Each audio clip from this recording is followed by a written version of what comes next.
Download aplikasi Tarbiyah Sunnah di handphone Anda. Tersedia di Google Play dan App Store. Bismillahirrahmanirrahim. Assalamualaikum warahmatullahi wabarakatuh. Alhamdulillahilladzi arsala rasulahu bil huda wa dinil haqq liyudhhirahu 'ala ad-dini kullih. Wa kafaa billahi shahida. Wa ashhadu an la ilaha illallah wahdahu la syarika lah. Iqraran bihi wa tauhidan. Wa ashhadu anna Muhammadan abduhu wa rasuluh. Sallallahu alaihi wa ala alihi wa ashabihi.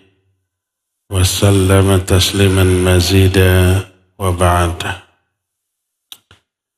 Hadirin jamaah Masjid Agung Al-Ukhwah Bandung yang Allah muliakan, para pendengar Radio Tarbiyah Sunnah Bandung. Alhamdulillah kembali kita berjumpa dalam pembahasan kitab A'malul Qulub. Kita sedang bahas bab ikhlas, dan poin terakhir yang kita telah bahas adalah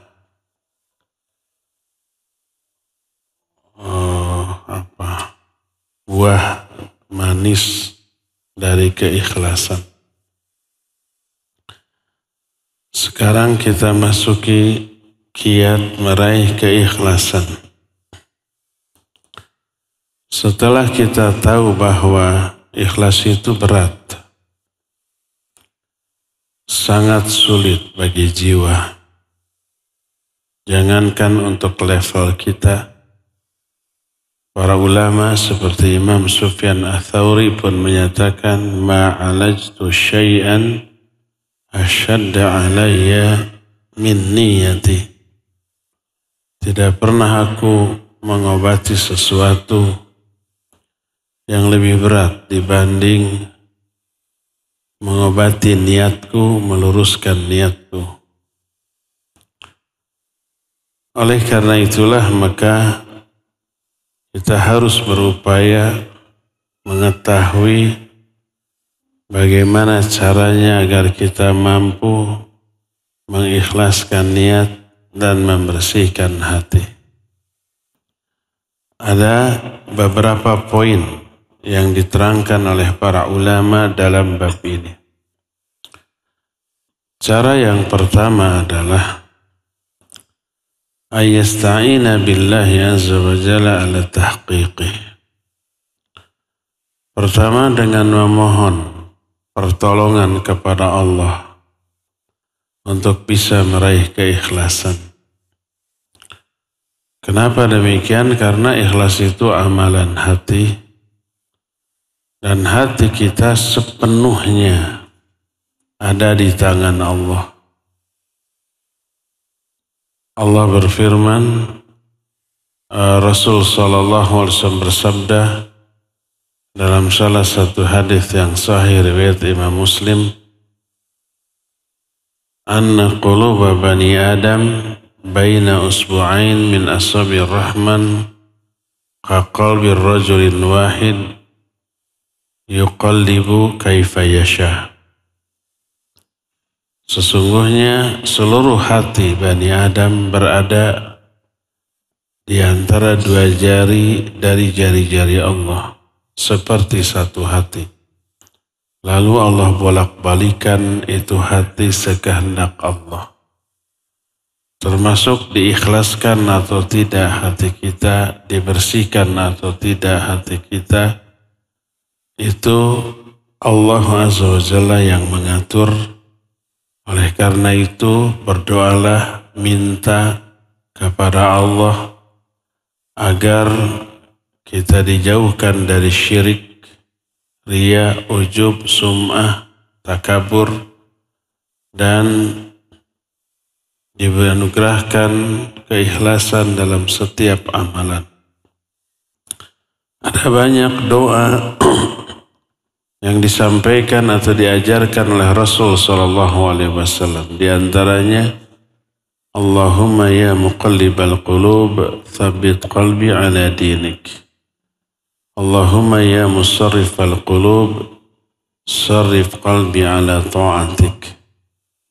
Wahai zat yang maha membolak-balikan hati, tetapkan hati saya di atas agamamu.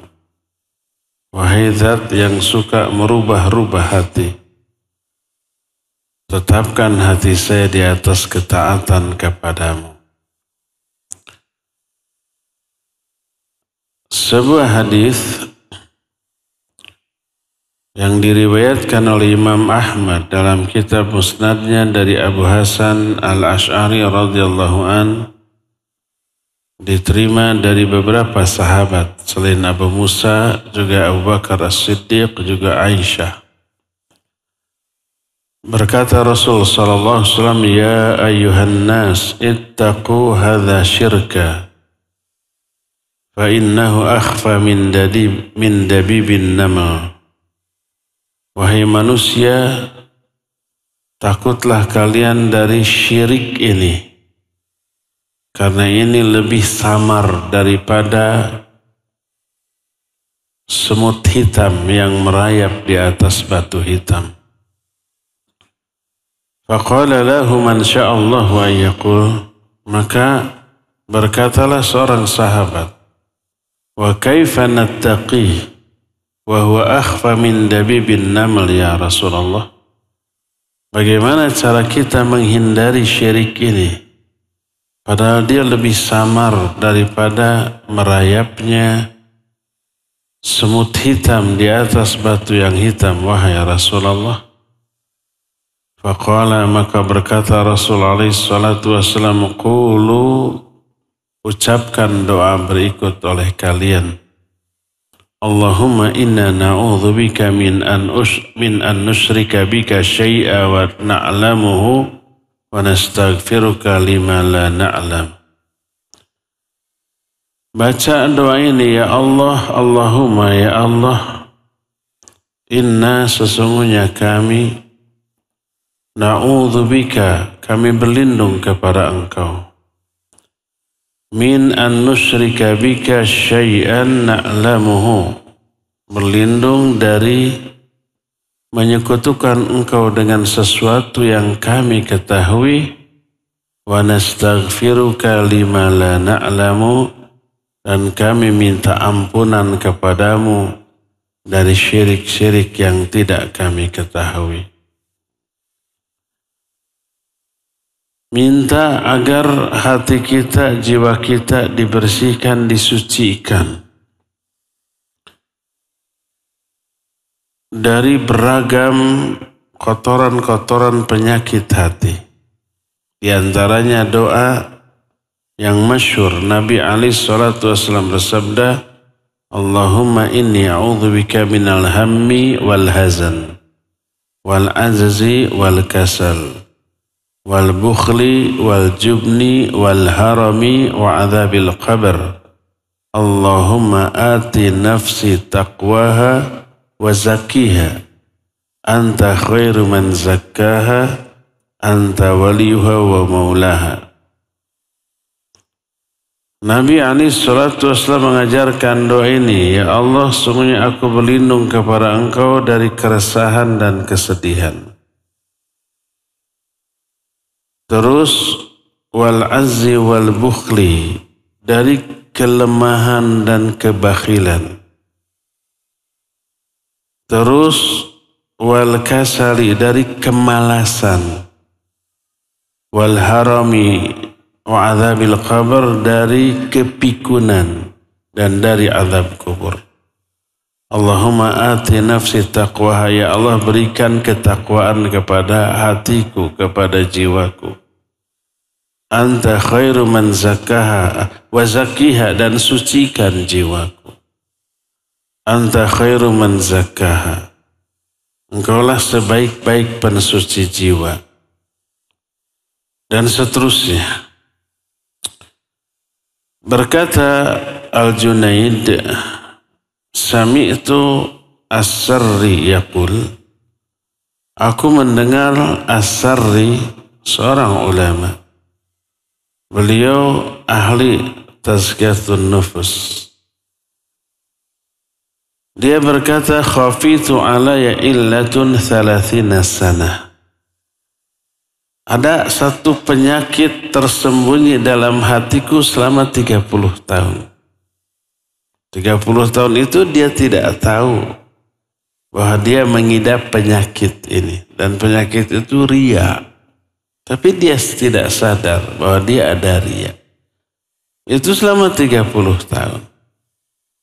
Setelah 30 tahun baru sadar bahwa selama ini dia riya. Bagaimana kisahnya? Dzalika anna kunna jama'atun nubakkiru ilal jumu'ah wa lana amakin qad urifat bina la nakadu an nakhlu'a anha. Kami dengan kawan-kawan itu kalau hari Jumat selalu datang lebih awal. Dan kami memiliki tempat khusus yang dikenal sebagai tempat khusus untuk kami. Paling depan. Hampir-hampir tempat itu tidak pernah kosong dari kami. Famata rajulun min jiranina yaumal jumu'ah. Suatu saat ada tetangga kami mati pada hari Jumat. Fa'ahbabtu an usyai'a zinazatahu fasyayya'tuha wa adhaitu an waqti. Aku ingin mengiringi jenazahnya, lalu aku antar jenazahnya ke kuburan, aku korbankan waktuku. Dikuburkannya itu sebelum Jumatan. Biasanya pagi-pagi dia sudah ke masjid lebih awal. Tapi karena saat itu mengurus jenazah, dia agak terlambat ke masjidnya. Tidak awal banget gitu. Thumma ji'tu uridul jum'ah falamma an qarabtu minal masjid qalat li nafsi al-an yarawnaka wa qad adhaita wa takhalafta an waqtika. Ketika aku datang ke masjid untuk Jumatan, ketika dekat ke masjid, hatiku berbisik, sekarang orang-orang melihat engkau. Orang-orang tahu engkau sudah mengorbankan waktumu untuk mengiring jenazah. Biasanya orang-orang itu tahu engkau paling awal ke masjid, sekarang agak terlambat. Muncul tuh bisikan begitu. Tiba-tiba dia terkejut sadar. Lalu aku berkata kepada diriku, araki mura'iyatan mundu 30 sana wa ana la adri. Dia berbisik ke dalam hatinya. Aku melihat kamu itu ternyata riya selama 30 tahun dan aku tidak menyadari. Apa bentuk riyanya? Riyanya ternyata dia merasa lebih baik dari semua orang karena lebih awal datangnya ke masjid. Baru disadari ketika ada kasus dia mengiringi jenazah agak terlambat ke masjid, lalu muncul dalam hati orang-orang baru tahu bahwa selama ini kita selalu awal di masjid, sekarang terlambat karena mengantar jenazah. Itu tidak disadari. Baru sadar setelah 30 tahun. Oleh karena itu seorang hamba tidak bisa berlepas diri dari Allah untuk menghilangkan niat-niat yang keliru, maksud-maksud yang salah dari dirinya, dan sedikit orang yang selamat dari hal ini. Oleh karena itu, salah seorang ulama yang menjadi cucu dari Rasul sallallahu alaihi wasallam, Ali bin Husain Zainal Abidin. Dia berdoa kepada Allah Azza wa Jalla, Allahumma inni a'udzubika an tuhassina fi lawami'il uyun ala niyati wa tuqabbiha fi khafiyyatil uyun sarirati. Allahumma kama asa'tu wa ahsanta ilayya fa idza untu fa'un alayya. Allahumma ya Allah, aku berlindung kepada Engkau dari berbuat memperbaiki aspek zahirku, tapi aku membiarkan buruknya aspek jiwaku. Rata-rata orang memperbaiki penampilan aspek zahir karena terlihat oleh orang, tapi nggak peduli dengan kondisi buruk dari aspek hatinya, batinnya, dan itu jarang disadari oleh orang. Nah, Ali bin Husain Zainal Abidin ini berdoa, ya Allah, aku berlindung kepada Engkau dari usaha memperbaiki aspek zahir tapi membiarkan buruknya aspek batin. Mutarrif bin Abdullah pernah juga berdoa, Allahumma inni astaghfiruka mimma tubtu ilaika minhu thumma udtu fihi. Wa astaghfiruka mimma ja'altuhu laka ala nafsi thumma lam ufi laka bihi. Wa astaghfiruka mimma za'amtu anni aradtu bihi wajhak fa khalata qalbi fihi ma qad alimta. Ini saking jeliknya para ulama mengoreksi introspeksi aspek niat, aspek batinnya yang jarang oleh kita ini sadari.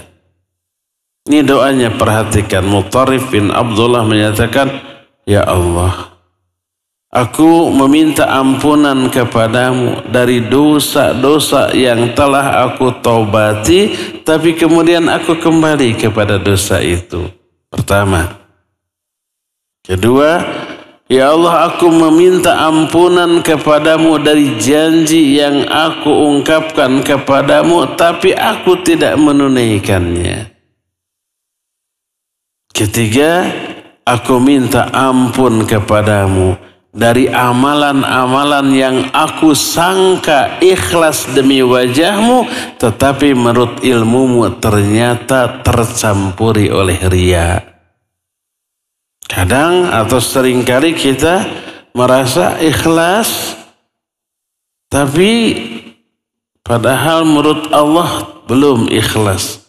Dan baru kita sadari setelah Allah memberi kita kasus.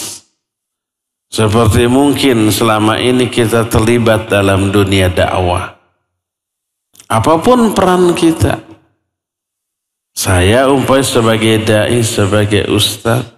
Ada ikhwan lain sebagai kameramen, sebagai operator, sebagai panitia, sebagai seksi. Apapunlah yang membantu dakwah ini. Kita merasa ikhlas-ikhlas saja gitu. Semua lillahi karena Allah. Sampai Allah memberi kasus kepada kita. Dalam banyak bentuk, salah satunya umpamanya ada orang yang seolah-olah tidak mengakui keterlibatan kita dalam dakwah, jasa kita dalam dakwah ini. Lalu kita tersinggung. Saya hanya merasa tidak dihargai peran saya di dunia dakwah ini.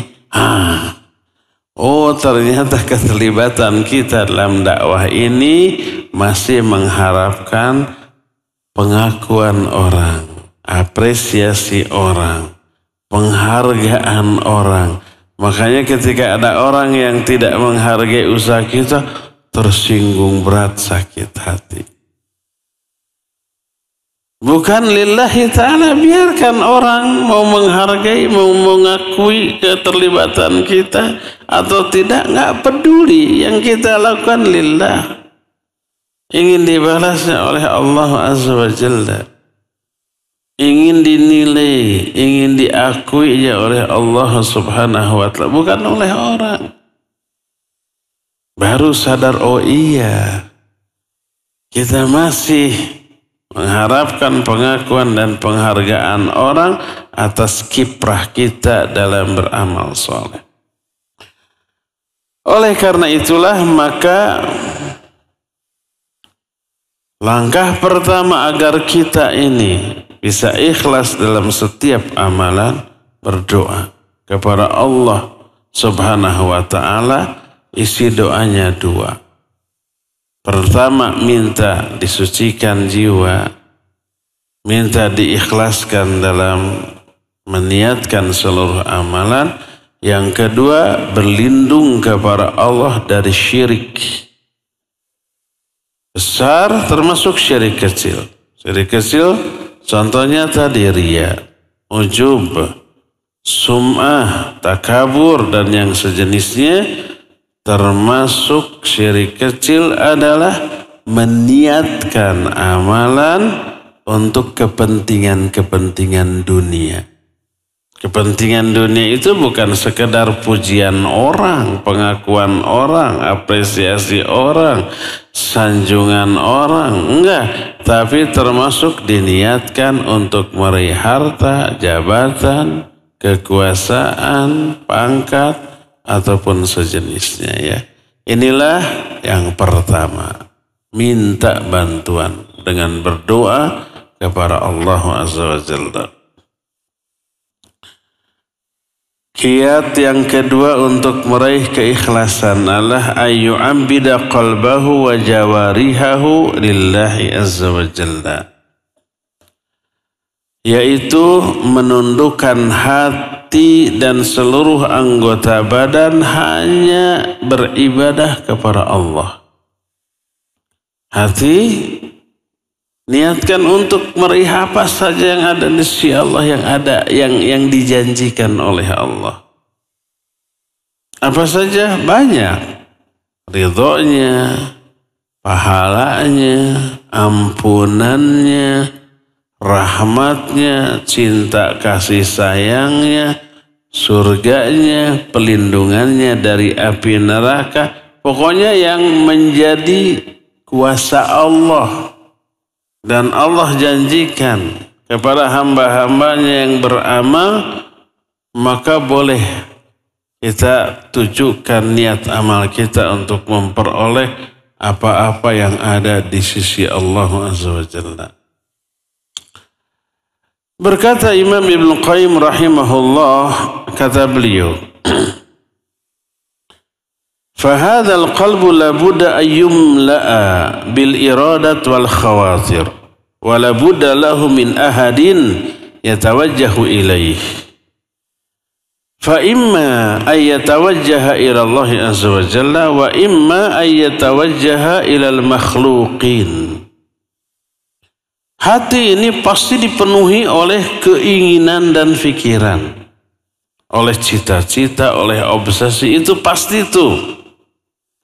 Dan hati pasti memiliki satu target keinginan yang menjadi fokus dia. Mungkin fokusnya, targetnya adalah mengharapkan apa yang ada di sisi Allah, atau mungkin mengharapkan apa yang ada di sisi makhluk.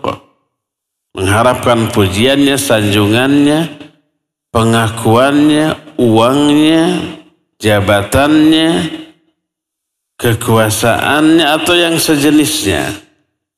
Itu hati. Wa hadhil jawarih kadzalik la budda laha min ubudiyatin sya'al insan am aba fa imma an yusakhkhira jawarihi fi maradatillah fayakunu 'abdan lillah wa imma an yusakhkhiraha fi tahqiqi syahwatihi wa tahsili matlubatihi al-qariba al-ajila fayakunu 'abdan laha wa imma an yusakhkhiraha fi talabi thana'in nas wal manzilah fi qulubihim fayakunu abdan lahum. Oleh kita ini enggak kepikiran oleh para ulama dibahas. Kata Imam Ibnu Qayyim, demikian pula anggota badan. Pasti ada satu target yang dia inginkan. Mungkin orang itu menundukkan, menggunakan anggota badannya untuk meraih ridho Allah. Apapun yang dilakukannya, dia niatkan untuk meraih ridho Allah atau apa yang ada di sisi Allah, maka dia menjadi hamba Allah. Atau dia tundukkan anggota badannya untuk melampiaskan syahwat, meraih apa yang diinginkan oleh hawa nafsunya. Gak peduli akhirat, gak peduli Allah ridho atau tidak. Yang penting puas, yang penting senang, yang penting happy, yang penting bahagia, yang penting hawa nafsunya terpenuhi, yang penting syahwatnya terlampiaskan. Maka dia menjadi hamba bagi hawa nafsunya. Inilah yang Allah maksud, afara'aital ladzi man ittakhadha ilahahu hawahu. Tidakkah engkau perhatikan orang yang menjadikan hawa nafsunya sebagai ilahnya? Dia menjadi hamba bagi hawa nafsunya. Karena apa? Semua yang dilakukannya sekedar untuk melampiaskan keinginan hawa nafsunya. Wa imma ayusakhiraha fi talabi thana'in nas, atau dia gunakan seluruh anggota badannya untuk melakukan perbuatan dalam rangka mencari pujian manusia, mencari kedudukan tertentu yang mulia dalam hati manusia, sehingga dia menjadi hamba bagi manusia. Selanjutnya kata Imam Ibnu Qayyim rahimahullah yang beliau jelaskan dalam kitab Undatus Sabirin. Kata beliau, qat'ul alaiq wal asbab allati tad'uhu ila muwafaqatil hawa. Wa laysa al murada alla yakuna lahu hawa, bal muradu ayusarrifa hawahu ila ma yanfa'uhu wa yasta'miluhu fi tanfidhi muradi Rabbi ta'ala. Fa inna dhalika yadfa'u anhu syarran ista'malahu fi ma'asihi, fa inna kulla syai'in minal insan yasta'miluhu lillah, fa inna allaha yaqihi syarra istimalihi li nafsihi wa li syaitan, wa ma la yasta'miluhu lillah ista'malu li nafsihi wa hawahu wa la budda. Kata Imam Ibnu Qayyim, memutuskan keterkaitan hati dengan hawa nafsu maksudnya bukan membunuh atau menghilangkan hawa nafsu itu dari dirinya, bukan. Hawa nafsu tidak bisa dibunuh.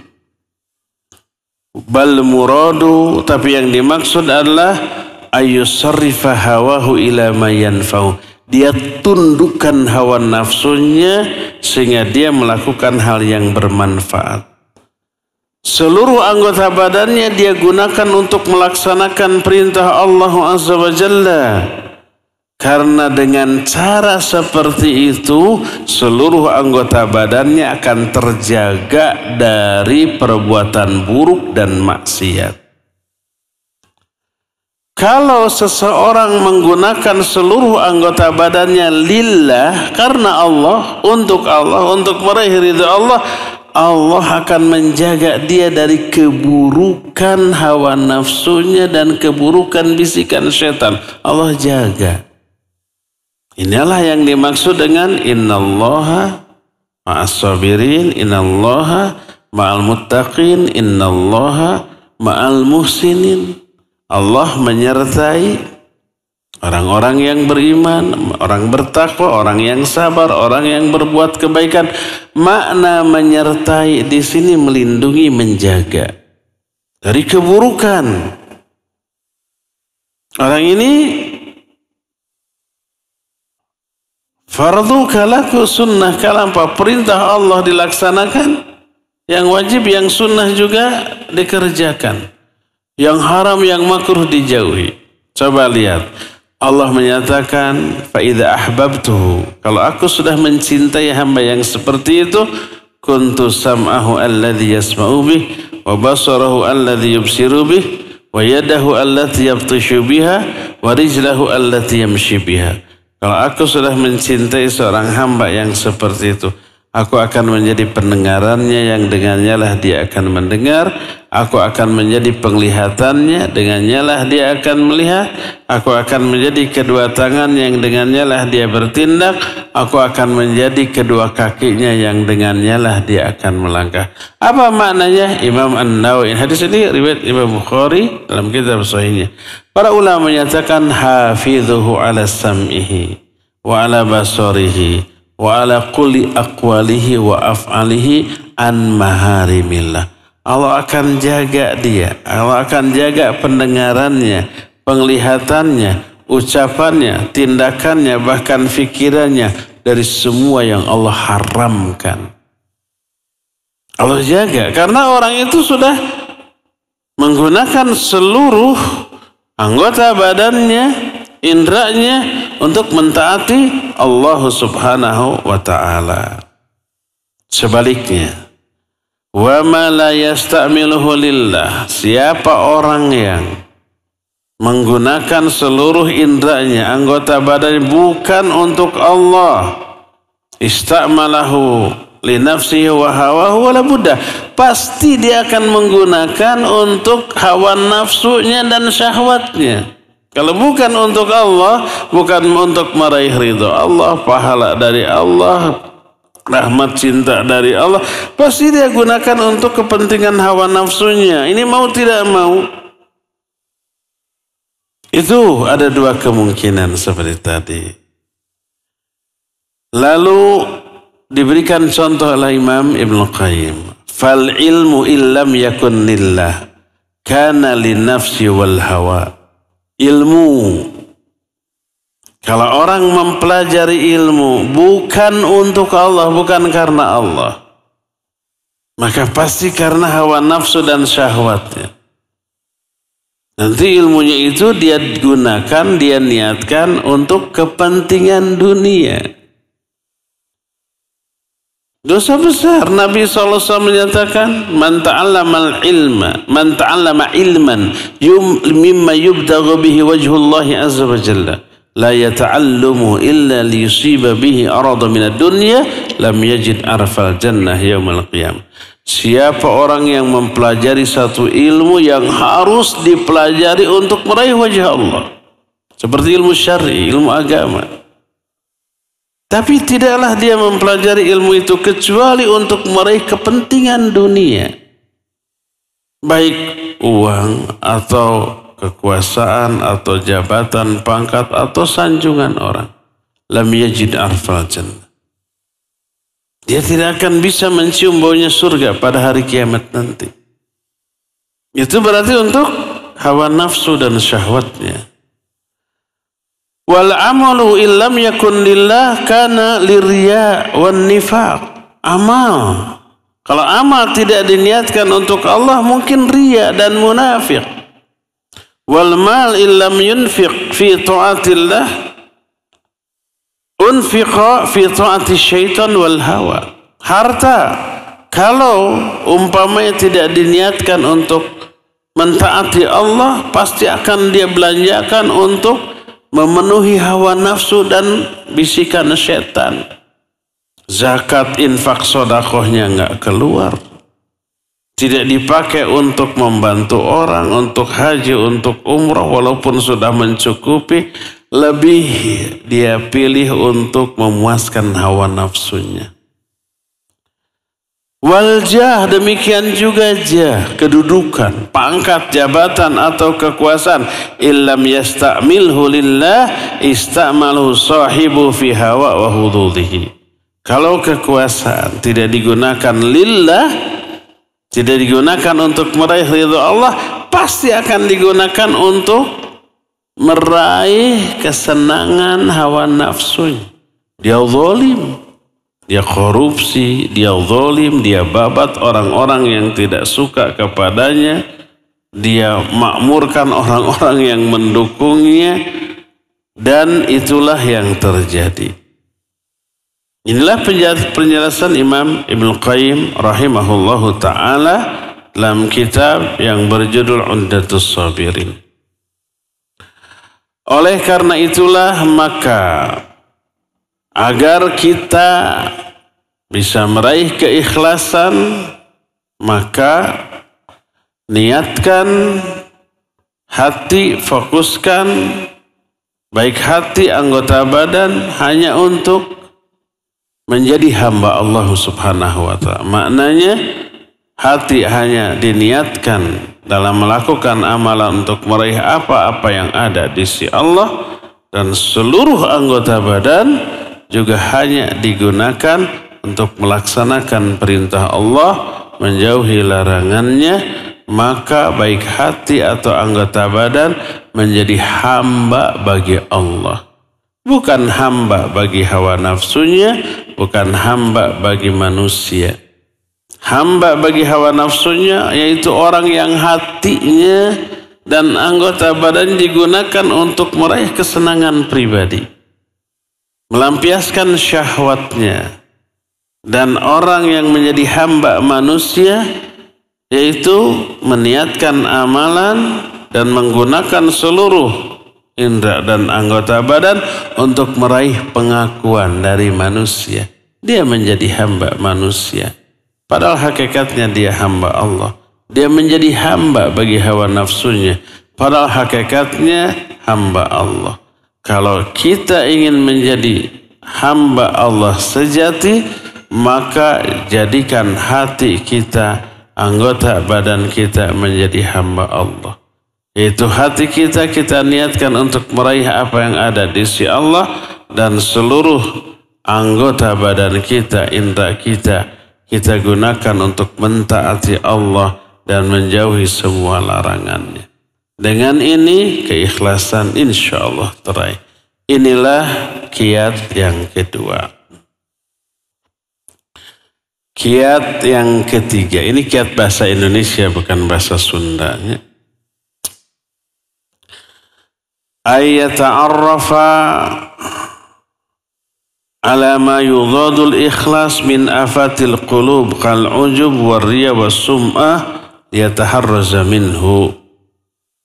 Ketiga, untuk meraih keikhlasan hendaklah kita mempelajari, mengetahui bahaya dari penyimpangan hati yang menjadi musuh lawan dari keikhlasan. Seperti riya, seperti ujub, seperti sum'ah, seperti takabur, atau beramal untuk dunia. Itu musuh keikhlasan. Sadari, yakini, pelajari, ketahui bahaya dari hal itu agar kita takut. Kenapa kita tidak berani memegang kabel yang terkelupas, yang terbuka? Jangankan memegang, mendekati aja kita nggak berani. Karena kita tahu bahaya dari memegang itu. Pas dipegang, nyetrum, bisa gosong kita. Kenapa kita tidak berani mendekati ada ular kobra yang celengge gitu. Celengge itu yang berdiri sambil meberkan kepalanya. Jangankan menangkap, mendekati aja nggak berani. Karena kita tahu bahaya dari ular kobra. Apalagi kalau ular kobra yang suka menyemburkan racunnya ke mata. 2 meter kena. Bisa buta mata kita tuh. Kita jauh. Kenapa kita nggak berani? Karena tahu bahaya dari bisa ular kobra. Dan seterusnya dan seterusnya. Termasuk bagaimana caranya agar kita menghindari riya, sum'ah, ujub dan yang sejenisnya. Kenali bahaya dan keburukan dari ketidakikhlasan tadi. Sebuah hadis dari Mahmud bin Labid radhiyallahu an, seorang sahabat. Dia berkata, kharajan Nabi alaihi salatu wassalam faqala ya ayuhan nas iyyakum wasyirkas sarair. Suatu saat Nabi SAW keluar dari rumahnya lalu beliau berkata, wahai manusia, jauhi oleh kalian syirik yang tersembunyi. Qalu, para sahabat bertanya, ya Rasulullah, wa ma syirkus sarair? Apakah syirik yang tersembunyi tersebut? Beliau menjawab, yaqumur rajul fayusalli fayuzayyinu salatahu jahidan lima yara min nadharin nasi ilaih fadzalika syirkus sarair. Yaitu seseorang berdiri lalu dia sholat, dia memperbagus sholatnya secara sungguh-sungguh hanya karena mengetahui orang-orang melihat kepada sholatnya. Karena tahu sholatnya ini dilihat orang, dia perbagus. Ini syirik yang tersembunyi. Hadis ini dikeluarkan oleh Imam Abu Sa'id dan juga Imam Ibnu Khuzaimah, Imam Al-Baihaqi dan yang lain-lainnya. Imam Ibnu Khuzaimah menyatakan hadis ini sahih. Hadis ini hasan, dihasan oleh Syekh Al-Albani dalam kitab Sahih At-Targhib. Dan hadis ini diterima dari beberapa sahabat, di antara Jabir bin Abdullah, selain dari Mahmud bin Labid tadi. Satu masalah yang sangat-sangat penting yang harus diperhatikan adalah betapa banyaknya orang yang beribadah secara tidak ikhlas tapi dia menyangka ikhlas. Betapa banyaknya orang yang beribadah bukan karena Allah tapi dia menyangka karena Allah. Kenapa? Karena samarnya riya, samarnya syirik kecil ini sampai orang tidak menyadari. Dan ini yang paling ditakuti oleh Rasul sallallahu alaihi wasallam. Dalam salah satu hadis ini sudah kita jelaskan, sahih. Berkata Rasul sallallahu alaihi wasallam, "Inna akhwafa ma akhafu alaikum asyirkul asghar." Sesungguhnya hal yang paling aku takuti menimpa kalian adalah syirik kecil. Kadang disebut syirik sarair, syirik yang rahasia. Kadang disebut syirik khafi, syirik yang tersembunyi. Kadang disebut syirik asghar, syirik terkecil. Qalu wa ma syirkul asghar? Para sahabat bertanya, apa syirik kecil itu? Beliau berkata, ar-riya. Riya. Nanti pada hari kiamat Allah akan berfirman, yaqulullahu lahum yaumal qiyamah idza juziyan nasu bi'amalihim. Allah berfirman kepada orang-orang yang riya pada hari kiamat ketika orang-orang diberi balasan sesuai dengan amalnya. Apa kata Allah? Idhabu ilal ladina kuntum tura'una fid dunya fanzuru hal tajiduna indahum jaza. Pergilah kalian menemui orang-orang yang dulu kalian beramal karena mereka. Perhatikan, apakah kamu mendapatkan balasan dari mereka? Tentu saja tidak, sebab satu-satunya yang bisa memberikan balasan hanya Allah. Kalau kita beribadah, beramal soleh di dunia, tapi mengharapkan apresiasi orang, pengakuan orang, penilaian orang, nanti Allah berkata, kamu pergi ke orang itu, minta balasan dari dia. Karena bukan untuk Allah Azza wa Jalla. Atau untuk Allah sebagian, untuk orang sebagian. Allah mah partner bisnis yang terbaik. Apa maknanya partner bisnis yang terbaik? Kalau umpamanya kita bisnis join dengan orang, modalnya 50-50. nanti keuntungannya juga 50-50 ya. Ketika untung usahanya udah selesai, untungnya besar, bagian kita setengah, bagian dia setengah, lalu kita katakan bagian saya kasih semuanya untukmu gitu. Itu partner bisnis yang paling baik ya enggak? Kalau yang paling jahat mah bagian kamu untuk saya, itu jahat itu. Tapi kalau udah bagian saya untuk kamu semuanya, saya mah cuma ngemodalin aja, untung semua untuk kamu. Itu partner yang baik atau yang jelek? Yang baik.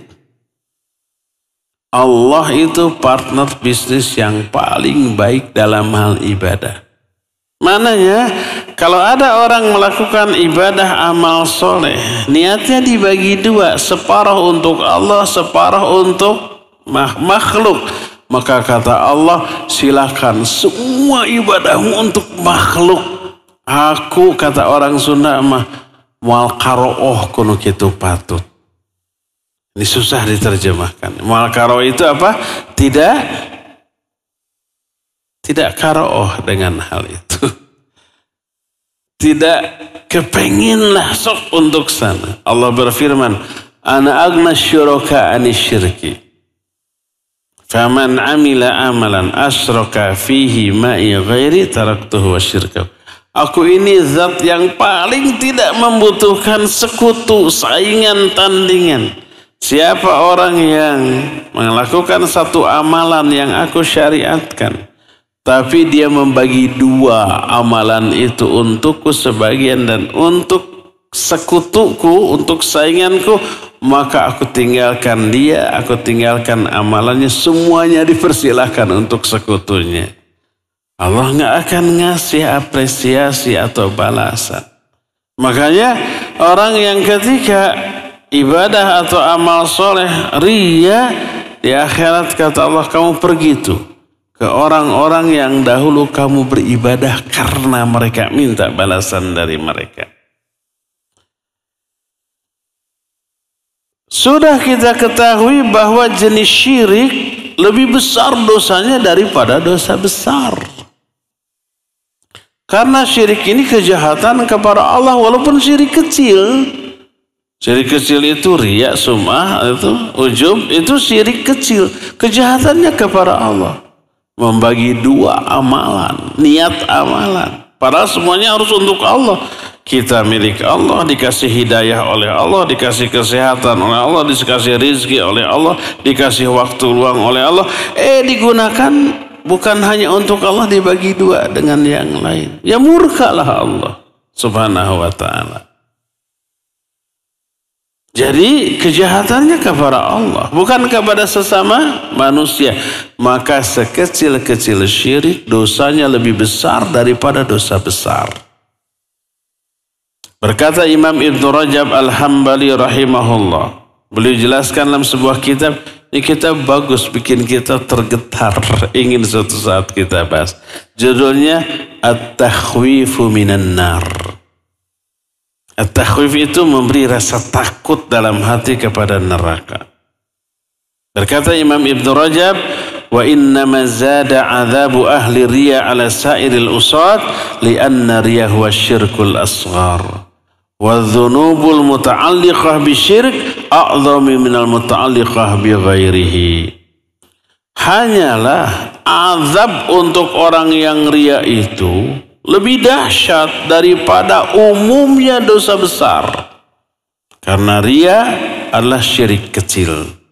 Dan semua dosa yang berkaitan dengan syirik itu lebih dahsyat, lebih besar, lebih hebat azabnya daripada dosa yang berkaitan dengan selain syirik.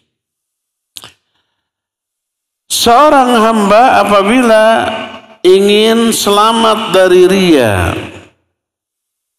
maka hendaklah dia membersihkan jiwanya, dirinya dari perbuatan syirik ini. Kadang-kadang orang yang melakukan maksiat secara terang-terangan lebih enteng, lebih ringan hisabnya dibanding sholat, khusyuk, lama, tapi riya.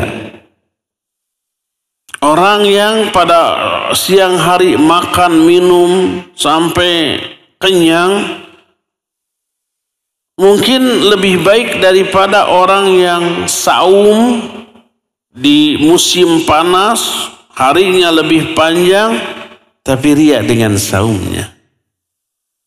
Kalau di kita tidak terbayang ada saum panjang dan panas. Karena di kita hanya ada dua musim, musim panas, musim hujan dan musim halodo naon? Musim kemarau. Mau musim hujan, musim kemarau, siang malam nyaris tidak ada bedanya. Paling beda setengah jam. Tapi kalau di Timur Tengah, di negara-negara Arab, di Eropa, atau di negeri-negeri negara-negara Asia Timur seperti Cina, seperti Korea, seperti Jepang mengalami 4 musim. Musim panas, terus musim semi, terus musim gugur, terus musim dingin. Setelah itu musim panas lagi. Itu bedanya siang dan malam, musim dingin dan panas beda jauh. Kalau musim panas, siangnya lebih panjang daripada malamnya. Malamnya sebentar. Bahkan ada di negeri Eropa, di musim panas itu, malamnya itu paling cuma 3 jam, 4 jam. Siangnya lebih panjang. Sahur jam 2 kalau Ramadan. Bukanya jam 10 malam atau setengah 11, bayangkan. Malamnya cuma 3 jam atau 4 jam. Tapi setiap muslim yang hidup di sana kuat itu. Tidak berat seperti yang kita bayangkan, tidak. Nah, jadi kalau saum di musim panas, ya udaranya panas, ya siangnya lebih panjang, otomatis masyaqqahnya lebih besar. Penderitaannya, lapar hausnya lebih besar. Pahalanya lebih besar. Tapi kalau orang melakukan saum yang dahsyat seperti itu, tapi ada unsur yang ingin dipuji oleh orang, ini hisabnya lebih berat daripada orang yang tidak saum. Oleh karena itu Nabi SAW pernah mengingatkan para sahabat. Kata beliau, ala ukhbirukum bima huwa akhwafu alaikum indi minal masihid dajjal. Mau enggak aku beritahukan kepada kalian sesuatu yang lebih aku takuti akan menimpa kalian dibanding fitnah al-masihid dajjal. Fitnah dajjal. Fitnah dajjal itu sudah hebat, luar biasa. Tapi ada yang lebih aku takutkan akan menimpa kalian, kata Nabi SAW. Mau enggak aku kabarkan tentang hal ini? Qulna, kami semua menjawab, bala, ya kami mau. Lalu beliau menyatakan, asyirkul khafi ayyaquma ar-rajulu yusalli fayuzayyinu salatahu lima yara min nadhari rajul. Yaitu syirik yang tersembunyi. Seseorang berdiri sholat, memperbagus sholatnya hanya karena dia tahu, dia sadar ada orang yang melihat kepada sholatnya. Makanya diperbagus, diperlama, dihusyuk-husyukan, ekspresinya juga dikondisikan sedemikian rupa sehingga kelihatan seperti khusyuk, dengan harapan siapa tahu ada orang yang ngerekam, memvideokan sholat saya tuh. Itu. Lalu nanti viral. Ini yang disebut dengan syirik khafi. Selain itu, jiwa setiap orang sangat menyukai pujian dan tidak menyukai celaan. Karena itulah maka bahaya dari riya itu jauh lebih riskan daripada fitnah-fitnah jenis yang lainnya. Coba perhatikan apa yang dilakukan oleh ulama-ulama as-salafus soleh tentang ibadah-ibadah yang mereka lakukan secara ikhlas. Pertama, Abu Wa'il rahimahullahu ta'ala disebutkan, kana idza shalla fi baitihi yanshiju nashijan law ju'ilat lahu dunya ala ayyaf'alahu wa ahadun yarahu ma fa'alahu. Abu Wa'il apabila dia sholat sendirian di rumahnya, ini pasti bukan sholat fardu. Nggak mungkin beliau sholat fardu sendirian di rumah, pasti di masjid. Ini pasti sholat sunat.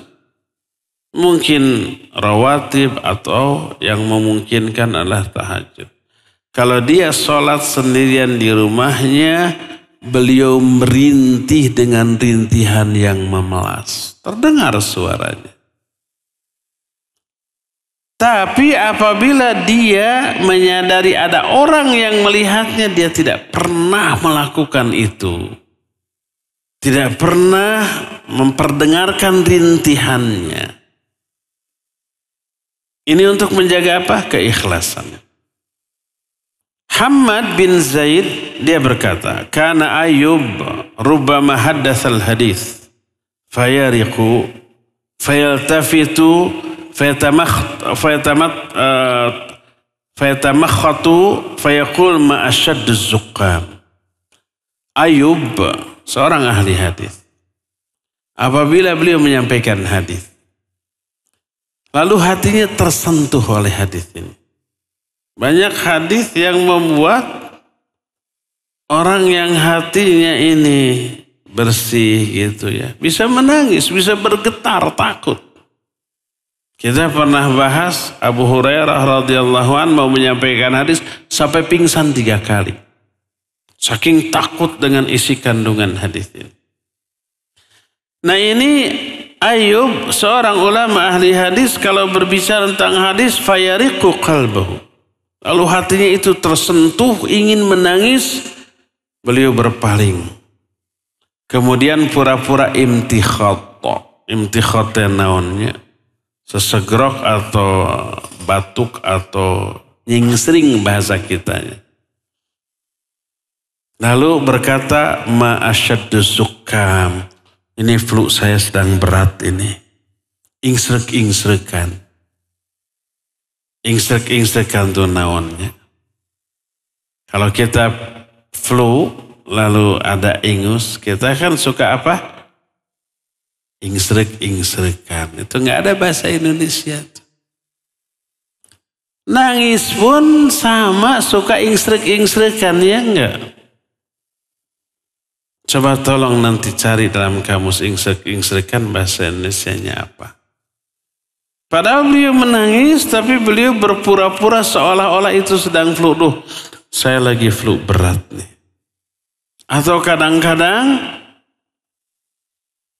dia berpura-pura batuk, atau berpura-pura dehem, atau berpura-pura serak. Kalau saya melihat Syekh Abdul Razak, hafizahullahu ta'ala, ketika menyampaikan satu ayat atau hadis yang membuat beliau terenyuh, beliau kemudian berhenti, mungkin kita yakin menahan tangis, kalau ada air diminum, kemudian pura-pura berdehem. Padahal kita tahu beliau tersentuh dengan ayat atau hadis yang sedang beliau bahas. Itu untuk menghindari ujian orang ketika itu. Itulah yang dilakukan oleh para ulama. Maka berkata Imam Ibnu Qayyim rahimahullah, amma takalluful buka fis shalah fa innama yakunu hinama yughliqul insan alaihi babu wa la yattali'u alaihi ahad. Adapun memaksa-maksakan menangis di dalam sholat itu bagus, tapi hanya ketika dia sholat sendirian di rumahnya dalam keadaan pintu rumahnya tertutup dan tak ada seorang pun yang melihatnya. Silakan kita berupaya menangis di dalam sholat. Kalau nggak ada orang yang melihat. Wa amma ayyatakallafal insan dzalika fi jumul musallin fa hadza amrun la yasugh. Adapun orang yang memaksa-maksakan menangis di dalam sholat di tengah-tengah jamaah orang yang sholat, maka ini tidak boleh. Kalau toh kita ingin menangis, maka tahanlah. Kalau itu di hadapan orang, jangan tampakkan. Lakin man ghalabal buka, fahadha syai'un akhar. Akan tetapi kalau ada orang yang memang dia tidak bisa menahan, umpah dia jadi imam, membaca ayat tentang neraka, tentang azab, lalu dia takut, hatinya bergetar, suaranya juga ikut bergetar, tak bisa menahan tangisnya, sudah berusaha, ini sesuatu yang lain. Nabi SAW juga sering ketika sholatnya, dadanya bergemuruh menahan tangis, itu sesuatu yang memang tidak bisa ditahan, maka la yukallifullahu nafsan illa wus'aha. Tidak apa-apa. Tapi kalau kita bisa menahan tangisan, maka tahanlah. Ya. Berkata selanjutnya Imam Ibnu Qayyim rahimahullah, fal khalis ayyakuna lillah was shawab ayyakuna ala sunnah. Orang yang ikhlas adalah orang yang ibadahnya karena Allah. Orang yang benar dalam ibadahnya adalah orang yang ibadahnya sesuai sunnah. Allah berfirman dalam Al-Kahfi ayat 110, "Faman kana yarju liqa'a rabbih falyamal 'amalan shalihan wa la yusyrik bi ibadati rabbih ahada." Siapa orang yang mengharapkan pertemuan dengan Allah, maka hendaklah dia melakukan amal soleh dan tidak menyekutukan Allah dalam beribadahnya dengan sesuatu pun. Ketika menjelaskan ayat ini, Imam Ibnu Qayyim berkata, "Fahadha huwal amalul maqbul alladzi la yaqbalullahu minal amal siwah wa huwa ayyakuna muwafiqan lis sunnati Rasulillah sallallahu alaihi wasallam muradan bihi wajhallah." Inilah amal yang diterima oleh Allah. Allah tidak akan menerima amal selain itu. Yaitu pertama, dia benar amalnya sesuai dengan sunnah Rasul sallallahu alaihi wasallam dan ikhlas niatnya mengharapkan wajah Allah. Tapi ada kelanjutannya. Wala yatamakkanul amilu minal itsyan bi amalin yajma'u hadainil wasfaini illa bil ilmi. Coba lihat. Kata Imam Ibnu Qayyim, tidak mungkin orang bisa beramal dengan memenuhi dua syarat ini, ikhlas dan sesuai sunnah, kecuali dengan ilmu. Fa innahu illam ya'lam ma ja'a bihi rasul wa lam yumkinhu qasduhu wa illam ya'rif ma'budahu lam yumkinhu iradatuhu wahdah. Falaulal ilmu lama kana amaluhu maqbulan. Fal ilmu huwa dalil ilal ikhlas wa huwa dalil ilal mutaba'ah. Kata Imam Ibnu Qayyim, karena sesungguhnya apabila orang tidak berilmu tentang sunnah Rasul sallallahu alaihi wasallam, tidak mungkin ibadahnya ini benar. Dan apabila orang tidak berilmu tentang Allah, tidak mungkin dia meniatkan hanya untuk Allah. Seandainya tidak ada ilmu, tidak mungkin amalan itu diterima oleh Allah Azza wa Jalla. Maka ilmu menjadi dalil kepada ikhlas dan dalil kepada mutaba'ah. Dan inilah yang dimaksud dengan innama yataqabbalullahu minal muttaqin. Allah hanyalah menerima amalan dari orang-orang yang bertakwa, karena hanya orang yang bertakwa yang amalannya memenuhi dua syarat ini. Karena takwa maka dia ikhlas. Karena takwa dia mutaba'ah. Amalnya sesuai dengan contoh dari Rasul sallallahu alaihi wasallam.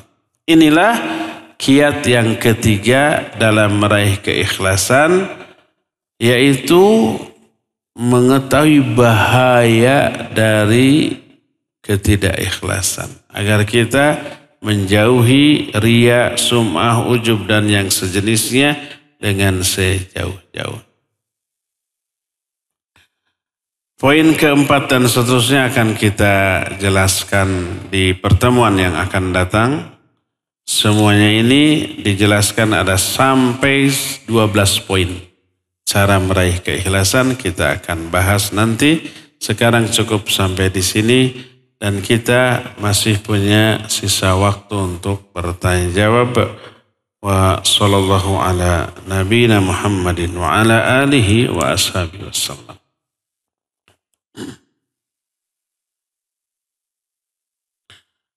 Apakah ria itu hanya bentuk ibadah saja? Atau misal kita punya kelebihan di bidang olahraga dan sebagainya. Lalu di-share di media sosial agar orang lain melihat. Apakah itu juga ria? Kalau perkara-perkara yang mubah seperti olahraga, seperti makan, seperti tidur, maka itu tidak dianggap sebagai sesuatu yang membanggakan. Tidak ada orang yang tidak ada orang yang bangga dengan hebatnya dia tidur, hebatnya dia makan dan seterusnya ya. Jadi perkara yang mubah dari urusan dunia, maka pertama tidak disyariatkan ada niat di sana. Yang keduanya, kalau toh niatnya bukan karena Allah atau tidaknya, tapi niatnya untuk sesuatu yang maslahat bagi dirinya. Seperti umpamanya makan. Ya niatkan makan itu agar sehat dan kesehatannya dia niatkan agar ibadahnya lebih berkualitas. Olahraga, hukum asalnya mubah. Tapi diniatkan kalau olahraga sehat, ibadah jadi lebih bagus.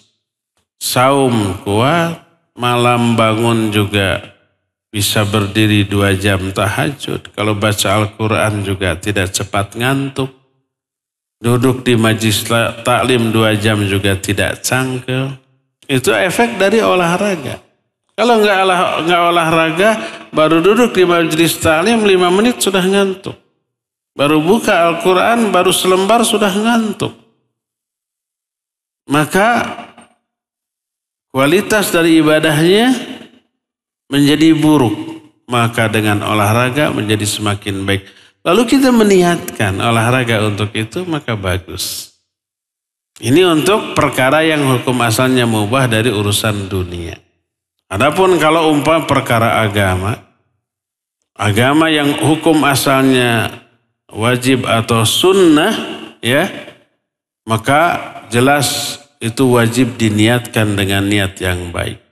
Kalau niat buruk, maka berubah menjadi maksiat. Salat, saum, niatnya ria, maka menjadi maksiat. Nah, adapun perkara yang bid'ah, tidak ada asalnya dari agama, lalu diada-adakan. Dengan niat yang bagus, maka tetap saja itu mah diharamkan. Sesuatu yang asalnya haram, tidak bisa berubah menjadi ibadah hanya karena niat yang bagus. Baik urusan agama ataupun urusan dunia. Urusan dunia umpamanya nyopet. Haram. Tapi niatnya bagus untuk bangun masjid, tetap aja haram. Atau umpamanya nipu, saya mau bangun masjid tapi nggak ada uang, akhirnya nipu. Tetap saja dosa, tidak berubah menjadi ibadah hanya karena niat yang baik. Demikian juga melakukan kebidahan, niatnya untuk ibadah kepada Allah tetap saja haram. Karena Allah melarang, Nabi juga melarang. Iyyakum wa muhdatsatil umur. Jauhi oleh kalian perkara-perkara baru dalam agama. Jauhi, dilarang. Al-Quran juga melarang, mengancam dengan azab yang pedih bagi para pelaku kebid'ahan. Maka walaupun dengan niat yang bagus tetap saja haram. Ya. Adapun kalau perkara mubah dari urusan dunia, makan, diniatkan agar sehat, kuat, ibadahnya bagus, Sehingga kalau saum kuat, kalau tahajud kuat, baca Al-Quran kuat, untuk itu dia niatkan makan, maka insya Allah itu bermanfaat dan beribadah ya.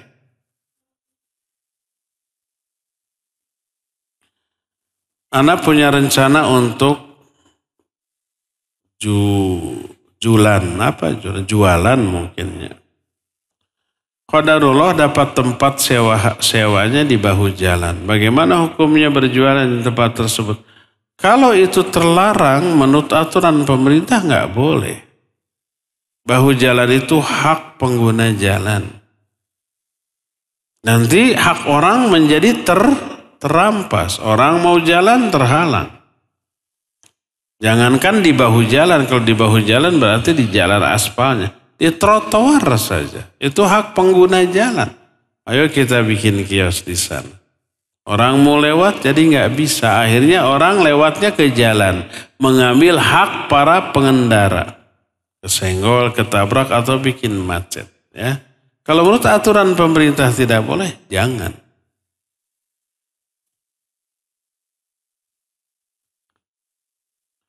Sepanjang bahu jalan itu dipenuhi pedagang lain. Itu berarti melanggar semua itu. Itu awalnya 1, 2 dibiarkan. 1 dibiarkan dimintai saja uang keamanan. Besoknya nambah 1. Jadi 1.000. Kalau sudah gitu mah udah. Susah diberantas ya. Bagaimana cara ikhlas memaafkan yang sudah menzalimi kita? Dia memang belum minta maaf pada saya. Saya ingin memaafkan tapi susah sekali karena tiap ingat perbuatannya hati sakit. Pun baru ingat namanya ada sesak di hati. Apa ini penyakit hati? Orang yang berbuat jahat kepada kita ada 3 opsi. Pertama, membalas kejahatan dengan kejahatan yang sama. Itu boleh. Faman i'tada 'alaikum fa'tada'u 'alaihi bimithli ma'tada 'alaikum. Siapa orang yang berbuat jahat kepadamu, balaslah dengan kejahatan seperti kejahatan yang dia timpakan kepadamu. Itu boleh. Asal semisal, jangan lebih. Umpamanya dia cuma nyubit, kita tonjok, tendang, itu lebih nggak boleh. Cubit lagi. Sintrek lagi. Ya, sintrek kita. Apa? Nyentil. Dibolehkan, itu yang pertama. Dan tidak dosa tapi tidak berpahala. Kedua, memaafkan. Apa memaafkan? Memaafkan itu maknanya adalah tidak membalas kejahatan dia walaupun kita mampu membalasnya. Maka itu disebut memaafkan walaupun hati mangkal. Walaupun hati tetap sakit hati kepada dia. Tapi tidak membalas seperti yang pertama tadi. Itu sudah dianggap memaafkan.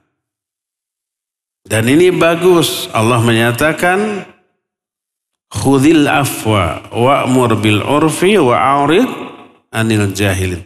Jadilah kamu pemaaf. Perintahkan orang lain untuk berbuat baik dan berpalinglah dari orang-orang bodoh. Makna memberi maaf adalah tidak memberi balasan walaupun kita mampu membalasnya. Tidak memberi balasan itu sudah memaafkan walaupun hati masih sakit, masih jengkel, masih kehel, masih dan seterusnya. Itu sudah memaafkan. Opsi ketiga ini yang terbaik. Yaitu membalas kejahatan dengan kebaikan. Ini namanya safah. Falyafu wal yasfau. Maafkan dia dan berbuat safahlah kepada dia. Toleran, ya, berlapang dada kepada orang yang berbuat jahat kepadamu. Ini yang terbaik. Allah menyatakan idfa' billati hiya ahsan fa idzal ladzi bainahu wa bainaka adawah ka'annahu waliyyun hamim. Balaslah kejahatan itu dengan kebaikan. Ini yang terbaik. Silakan. Mana yang kita akan lakukan di antara opsi ini? Yang terbaik adalah membalas kejahatan dengan kebaikan. Yang kedua, memaafkan dalam arti tidak membalas walaupun hati mangkal. Yang ketiga, silakan balas dengan kezaliman yang setimpal ya.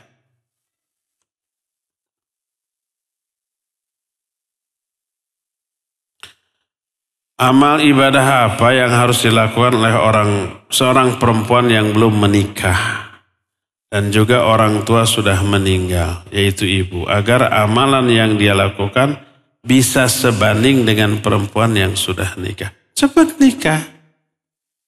Nanti akan sebanding dengan perempuan yang sudah nikah.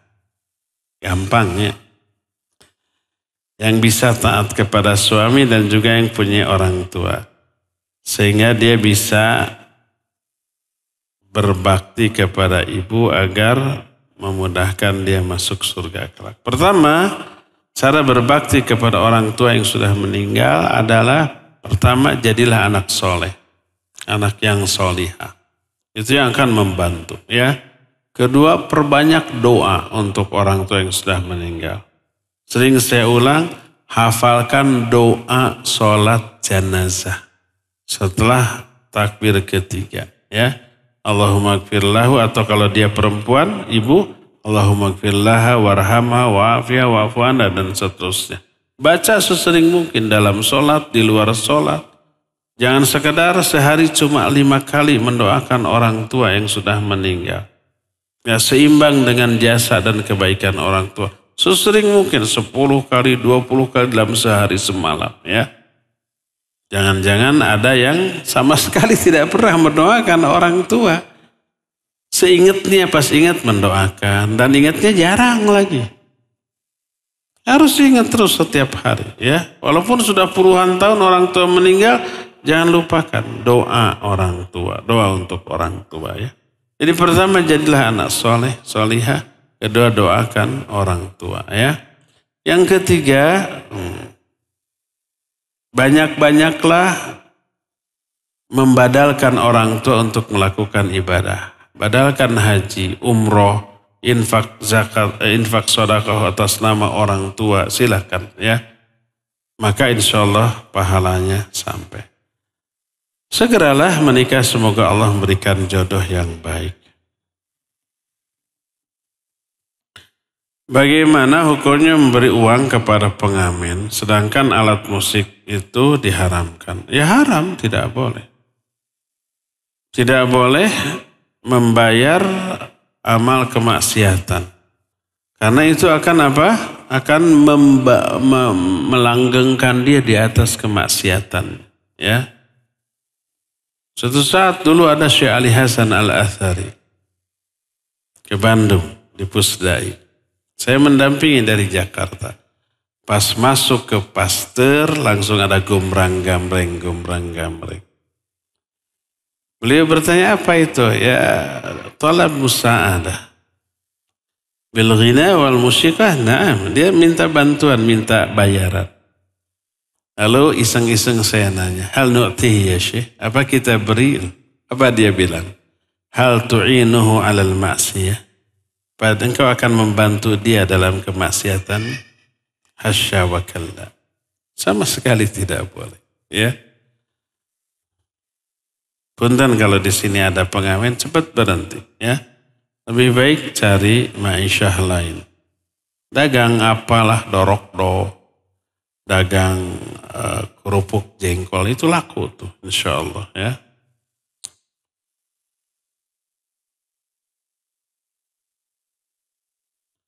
Bila sholat malam atau saum kemudian diposting di grup, apakah ria? Ria banget itu ya. Alhamdulillah tadi malam saya sempat 11 rakaat, ya alhamdulillah enak banget. Hapus itu. Apanya? Pahalanya. Apalagi umpamanya diumumkan, ikuti siaran langsung tahajud nanti malam bersama saya. Terus langsung dia siaran langsung tahajud. Wah, lebih baik tidak tahajud. Orang yang tidak tahajud sampai subuh, lalu begitu bangun dia menyesal karena tidak tahajud. Jauh lebih baik daripada Orang bangun tahajud lalu merasa lebih baik daripada yang tidak tahajud. Orang yang tidak saum Senin Kamis. Tapi dia menyesal kenapa saya nggak saum Senin Kamis ya. Itu lebih baik daripada yang saum Senin Kamis tapi merasa saya lebih baik daripada yang tidak saum. Jadi perhatikan niat ya. Ini sangat penting bagi kita. Mana yang harus diikuti jadwal imsakiyah atau azan di masjid sekitar kita? Karena di masjid ini azan maghribnya 6 menit lebih lama dari jadwal imsakiyah. Di masjid mana? Masjid ini? Apa namanya? Ukhuwah gitu. Yang harus kita ikuti adalah penetapan waktu ibadah itu wewenang pemerintah. Pemerintah sudah menetapkan jadwal berdasarkan seluruh kapasitas yang dimilikinya, baik orang, termasuk peralatan teknologi. Mereka mengumpulkan beberapa orang ahli ru'yah, ahli falak, dan seterusnya untuk menyusun jadwal sholat berdasarkan nas hadis. Hadis hanya menjelaskan fenomena alam untuk menentukan waktu sholat. Waktu sholat subuh dimulai ketika terbit fajar shodiq. Waktu zuhur ketika pas matahari di tengah-tengah. Jamnya beda-beda. Waktu asar ketika bayangan benda setinggi bendanya. Waktu maghrib ketika matahari terbenam. Waktu isya ketika syafaq merah sudah hilang. Itu hadis. Waktunya jam berapanya tidak ditentukan. Nah itu wewenang ahli ru'yah. Nah itu pemerintah memiliki potensi orang-orang yang punya keahlian di bidang itu lalu menetapkan jadwal.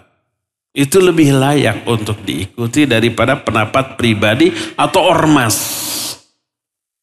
Ormas tidak memiliki wewenang atau hak untuk menetapkan jadwal ibadah. Baik sholat ataupun awal Ramadan atau awal Syawal gitu. Enggak. Itu pemerintah. Ikuti apa yang ditetapkan oleh pemerintah ya.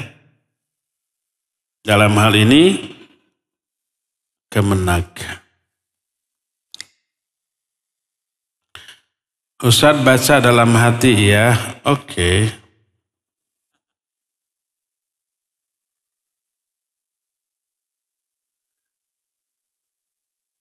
Nggak boleh mengambil ilmu dari dua orang ini. Orang ini mujtahid jahil. Dia berijtihad. Padahal ilmunya belum layak untuk ijtihad. Tapi merasa sudah layak. Ayat ini begini, hadis ini begini. Makanya kesimpulan akhirnya bertolak belakang dengan ijtihad para ulama. Ya. Kalau dia orang yang berilmu sebagai ustadz, dia berilmu. Ustadz yang berilmu. Kalau dia membahas kitab dalam pengajiannya bakal bagus. Yang dia lakukan bukan membahas kitab tapi menyusun materi sendiri menurut ijtihad dia. Ini yang berbahaya ya. Siapa dia? Rahasia. Hanya penanya yang tahu.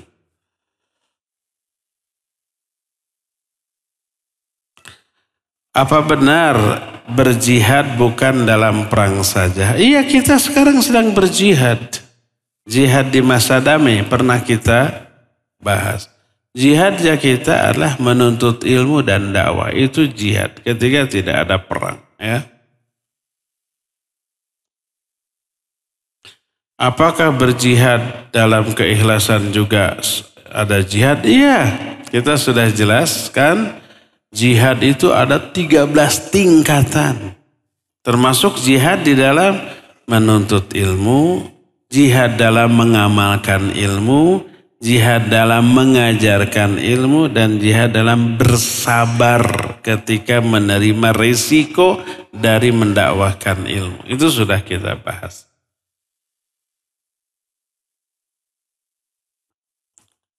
Ya. Sudah cukup sampai di sini. Insya Allah kita jumpa kembali esok di tempat ini membahas masalah tauhid. Besok menarik ininya, temanya fenomena hantu ya. pas jam 4 di sini. Siapa yang ingin kenalan dengan hantu, hadir di sini. Ya. Subhanakallahum bihamdik asyhadu an la ilaha illa anta astaghfiruka wa atubu ilaik. Walhamdulillahirabbil alamin. Wassalamualaikum warahmatullahi wabarakatuh.